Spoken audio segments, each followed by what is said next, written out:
It was Christmas 1982.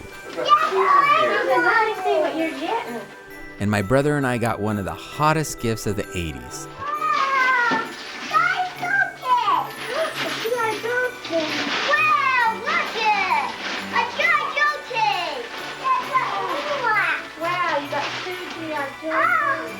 G.I. Joe, a real American hero. This year, 2022, marks the 40th anniversary of the release of G.I. Joe, a real American hero. This video, me and my brother at Christmas, was taken December 1982, almost 40 years ago. We both got a G.I. Joe Mobat tank. We unwrapped them, my dad pulled out a few D batteries, put them in, turned on the tanks, and voila. Oh, there it goes. And see, to turn it, you go like that. Watch it. Even though these G.I. Joe action figures were new in the 80s, the G.I. Joe brand was not.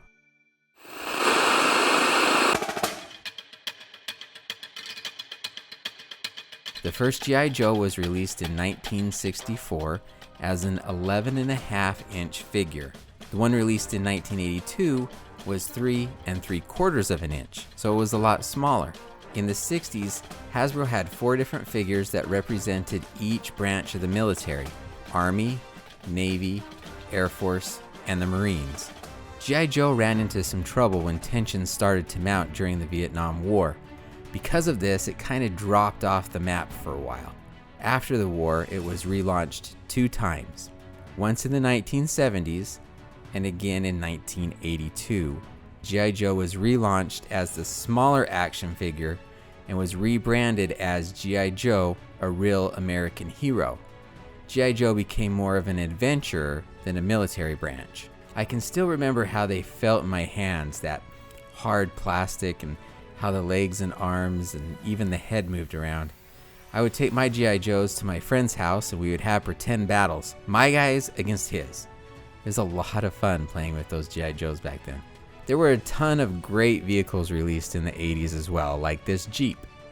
It belonged to my brother, but now has a proud new owner, my 6-year-old nephew.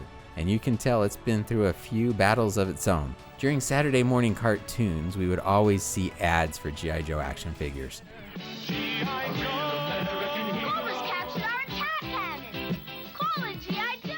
Those ads usually highlighted the next cool vehicle that every kid needs to beg his parents to get. I loved seeing those ads. They were so fun. Of course, G.I. Joe is a good guy, and every good guy has an enemy that is out to get him.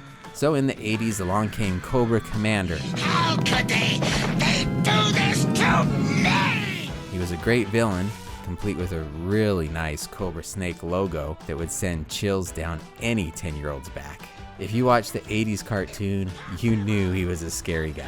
Let's be impervious to our weapons! And he yelled a lot. I hope you learned something during this video. I've actually been waiting to do this one for a long time.